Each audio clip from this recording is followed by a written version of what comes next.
अस्सलामुअलैकुम वरहमतुल्लाहि वबरकातुह। प्यारे बच्चों, मैं अंसारी रिज़वान हमारे इस चैनल एक कदम और पर आप तमाम का इस्तकबाल करता हूँ।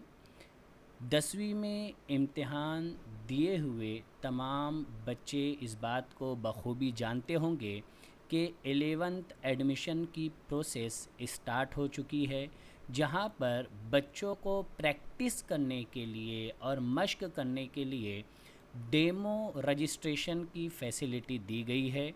डेमो रजिस्ट्रेशन क्या है, किस तरह से किया जाता है, ये तमाम चीज़ें हमने इससे पहले की वीडियो में समझा था। डेमो रजिस्ट्रेशन करने पर डेमो आईडी जनरेट होता है, जिसकी मदद से डेमो लॉगिन किया जाता है। आज हम समझेंगे कि ये डेमो लॉगिन किस तरह से करते हैं और डेमो लॉगिन करने के बाद में एप्लीकेशन फॉर्म का पार्ट 1 किस तरह से फिल किया जाता है। ये दोनों चीज़ें आज हम इंशाल्लाह सीखने और समझने वाले हैं। तो आइए हम शुरू करते हैं। सबसे पहले हम हमारे ब्राउज़र को ओपन करेंगे और इसमें सर्च बॉक्स में हम लिखेंगे 11th ऑनलाइन एडमिशन और हम इसे सर्च कर लेंगे। सर्च करने पर जो पहला ऑप्शन हमारे पास में ओपन होगा, school education and sports department, हम इस पर क्लिक करके इसे ओपन कर लेंगे। क्लिक करने के ऊपर हमारे सामने इस तरह की स्क्रीन आएंगी, जहां हम देखेंगे कि हमें डिफरेंट रीजन दिए गए हैं। तो उनमें से हमारी स्कूल चूँकि मुंबई रीजन में आती है, इसलिए हम यहां पर मुंबई पर क्लिक करके इसे ओपन करेंगे। यहाँ पर क्लिक करने के बाद आपके सामने एक पॉपअप विंडो आएंगी, जिसमें बताया गया है कि ये मॉक डेमो रजिस्ट्रेशन है, यानी आपको प्रैक्टिस करने के लिए दिया गया है, ताकि जब असल स्टूडेंट रजिस्ट्रेशन शुरू हो तो आपको किसी किस्म की परेशानी ना हो। तो आइए अब हम देखते हैं डेमो रजिस्ट्रेशन। इससे पहले की वीडियो में हम समझ चुके हैं। आज हम देखेंगे कि डेमो लॉगिन किस तरह से करते हैं। हम डेमो लॉगिन पर क्लिक करेंगे और डेमो रजिस्ट्रेशन में हमें जो आईडी मिली थी, याद रखिए बच्चों, जो आईडी आपको मिली थी आपने वो आईडी यहाँ पर लिखनी है। हम जो आईडी लिख रहे हैं, ये आईडी आपको लिखने की ज़रूरत नहीं है, आपको समझाने के लिए ही लिखी गई है। इसी तरीके से रजिस्ट्रेशन करते वक्त आपने अपना जो पासवर्ड सेट किया था, वो पासवर्ड आप यहाँ पर लिखेंगे और नीचे दिए गए लॉगिन की बटन पर क्लिक करेंगे। लॉगिन की बटन पर क्लिक करते ही आपके सामने इस तरह से एक welcome to standard 11th centralised online admission process की विंडो आएंगी। ऊपर यहाँ पर आपका नाम दिखाई देगा। नीचे आपको दिया जाएगा कि आपका एप्लीकेशन फॉर्म पार्ट 1 इनकम्प्लीट है। अगर आप इसे भरना चाहते हैं तो नीचे और एक ऑप्शन दिया जाएगा, proceed to fill application form, यानी अगर आप एप्लीकेशन फॉर्म फिल करना चाहते हैं तो यहाँ पर क्लिक करें। हम यहाँ पर proceed to fill application form पर क्लिक करेंगे।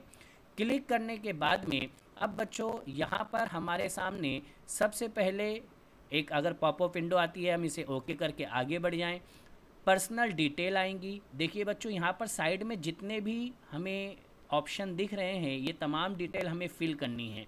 अभी हम पर्सनल डिटेल पर है, जहाँ पर हमारा नाम, अम्मी का नाम, हमारा जेंडर, हमारी डेट ऑफ बर्थ और हमारे स्कूल का नाम, स्कूल का इंडेक्स नंबर, ये ऑटोमेटिक आ जाएगा। इसके बाद हमें चेक करना है कि हमारी स्कूल यानी अंजुमन तबलीगुल इस्लाम उर्दू हाई स्कूल का यूडाइज नंबर बराबर लिखा है या नहीं लिखा है।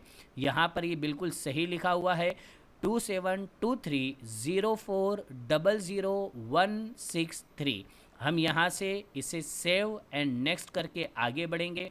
जैसे ही हम इसे सेव एंड नेक्स्ट करके आगे बढ़ते हैं तो देखिए, अभी हम पर्सनल डिटेल पे थे, अब हम एड्रेस डिटेल पर आ गए। यहाँ पर स्टार लगे हैं, तो इन डिटेल को हमें फिल करना ज़रूरी है। यहाँ पर हम हमारे एड्रेस, जो भी आपका फ्लैट नंबर है, रूम नंबर है, आप अपना एड्रेस वो पूरा टाइप करेंगे। पूरा टाइप करने के बाद में आप अपना पिन कोड यहाँ पर डालेंगे। डिस्ट्रिक्ट आपका मुंबई सिटी रहेगा, हम इसे मुंबई सिटी को यहाँ पर सिलेक्ट करेंगे। ताल्लुका और तहसील में आप मुंबई और इसके अंदर आप कुर्ला डाल सकते हैं। इसके बाद में नीचे आपको दिया गया है बच्चों कि एप्लीकांट कॉन्टैक्ट डिटेल, यहाँ पर एक नंबर जो आपने रजिस्ट्रेशन करते वक्त दिया था ये वो नंबर दिख रहा है।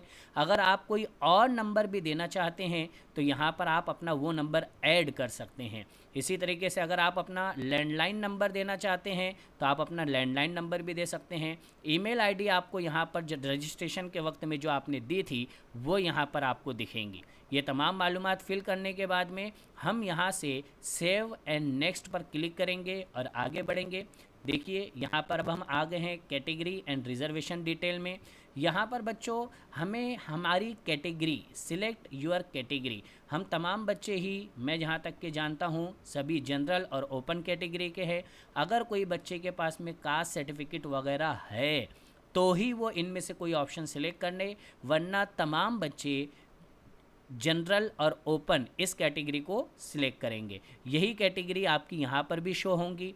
इसके बाद में कुछ क्वेश्चंस है कि डज़ एप्लीकांट, पहला क्वेश्चन हमारा है does applicant belong to handicap, कि वो क्या हैंडीकैप है, तो हम यहाँ पर नो लिख देंगे। Does applicant belong to earthquake और प्रोजेक्ट अफेक्टेड एरिया, तो यहाँ पर भी हम नो को सिलेक्ट करेंगे। आगे बढ़ेंगे। Has applicant's parent been transfer to online process area, यहाँ पर देखिए बच्चों नो को ऑलरेडी हाईलाइट किया हुआ है, हम यहाँ पर कोई चेंज नहीं करेंगे। हम अगर कुछ करना भी चाहे तो यहाँ नहीं होगा, तो इससे परेशान ना हो, ऐसे ही रहने दे। डी क्वेश्चन हमारा है whether applicant's grandfather's freedom fighter, तो अगर आपके ग्रैंड फादर फ्रीडम फाइटर थे तो आप यस करें, वरना हम नो करेंगे। इसके बाद में does applicant parents belong to serviceman या एक्स सर्विसमैन कैटेगरी, जो भी आपका ऑप्शन रहता है, जहाँ तक मैं जानता हूँ तमाम बच्चे यहाँ पर भी नो करेंगे। स्पोर्ट्स कैटेगरी से अगर आप बिलोंग करते हैं तो यस करिए, वरना यहाँ पर भी हम नो के ऊपर क्लिक करेंगे। इसके साथ ही एडमिशन अंडर टेक्निकल रिजर्वेशन, तो यहाँ पर भी हम नो करेंगे। इसके साथ do you belong to minority category, तो हम यहाँ पर अगर आपके पास में माइनॉरिटी का सर्टिफिकेट वगैरह है तो हम यस करें, वरना हम यहाँ पर नो करके आगे बढ़ेंगे। Do you want to take admission through in house quota, यानी अगर आप जिस स्कूल में पढ़ रहे हैं उसी स्कूल में 11-12 है और आप इन हाउस कोटा के अंदर एडमिशन लेना चाहते हैं तो आप यस करें, वरना यहाँ पर भी हम नो करेंगे। ठीक है बच्चों, तमाम मालूमात को बहुत ध्यान से हम पढ़ेंगे और ध्यान से पढ़ने के बाद में हम एक एक क्वेश्चन को बराबर यस और नो के ऊपर टिक करते जाएंगे और उसके बाद में अब हम आगे सेव एंड नेक्स्ट पर क्लिक करेंगे। इसके साथ ही अब हमारा यहाँ पर देखिए बच्चों नेक्स्ट कॉलम हमारे पास में ओपन होगा। यहाँ पर है एप्लीकेशन फॉर्म नंबर, ये आपका एप्लीकेशन फॉर्म नंबर कहें या आपका लॉगिन आईडी कहें, दोनों एक ही बात है। अगर आप इनमें कोई भी करेक्शन करना चाहते हैं, यहाँ पर पेंसिल बनी है, आप यहाँ पर अगर क्लिक करेंगे तो आप उसे एडिट कर सकते हैं। हमें इसे स्क्रॉल करते हुए नीचे जाना है, तमाम मालूमात को बहुत अच्छे से ध्यान से हमें पढ़ना है और नीचे फिर डिक्लेरेशन के ऊपर यहाँ टिक करके हम यहाँ पर हमारा लॉक एप्लीकेशन फॉर्म करेंगे। याद रखें बच्चों, जैसे ही आप लॉक एप्लीकेशन फॉर्म पर क्लिक करते हैं आपको एक मैसेज आएगा कि इसे लॉक करने के बाद आप अपने एप्लीकेशन फॉर्म में कोई मॉडिफिकेशन नहीं कर सकते, कोई चेंज नहीं कर सकते। अगर आप अपने एप्लीकेशन फॉर्म को श्योर है कि लॉक करना है तो ही हम कंफर्म करें। हम यहाँ पर श्योर हैं तो हम यहाँ पर कंफर्म करते हैं। कंफर्म करने के बाद में आपके सामने इस तरह से एक प्रिंट एप्लीकेशन फॉर्म और यहाँ पर इस तरह से पूरा आपका एप्लीकेशन फॉर्म आ जाएगा। यहाँ पर देखिए, यहाँ पर हम लोगों ने तमाम चीज़ें कर ली है। याद रखें बच्चों, ये आपका देखिए करंट स्टेटस में ऑटो वेरीफाइड आया है। हम इसको भी आपको समझाएंगे कि आपने जनरल कैटेगरी रखी थी इसलिए ये ऑटो वेरीफाई आया है।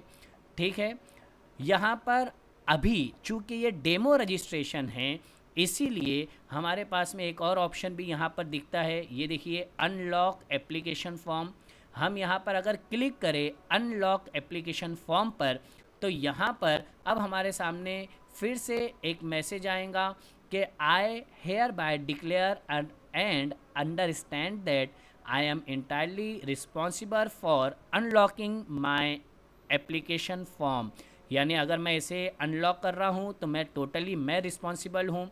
यहाँ पर जब जैसे ही हम टिक करके अनलॉक एप्लीकेशन फॉर्म पर क्लिक करेंगे तो दोबारा आपसे एक मरतबा श्योर करने के लिए पूछा जाएगा। हम कंफर्म के ऊपर क्लिक करेंगे तो हमारा एप्लीकेशन फॉर्म दोबारा अनलॉक हो जाएगा। यहाँ से फिर से हम अगर कोई चेंजेस करना चाहे तो दोबारा हम इस चेंजेस को कर सकते हैं। उम्मीद है ये तमाम चीज़ें आपके समझ में आई होंगी। बच्चों, इसकी खूब मश्क कर लें। 27 तारीख तक एक आध मरतबा आप इसकी मश्क ज़रूर कर लें। अपने एप्लीकेशन फॉर्म को जैसे हमने बताया पूरा फिल करें, अपनी तमाम डिटेल सही सही डालें, एप्लीकेशन फॉर्म को लॉक करें, उसे दोबारा अनलॉक करके कोई चेंजेस उसके अंदर करके हम देखें। और अगर इसके अंदर कोई दिक्कत या परेशानी आती है तो आप हमसे कांटेक्ट कर सकते हैं। इसी के साथ हम यहाँ पर अपनी वीडियो रोकते हैं। उम्मीद है ये तमाम चीज़ें आपके समझ में आई होंगी। जज़ाकल्लाहु खैर व अहसनुल जज़ा। अस्सलामु अलैकुम व रहमतुल्लाहि व बरकातुहू।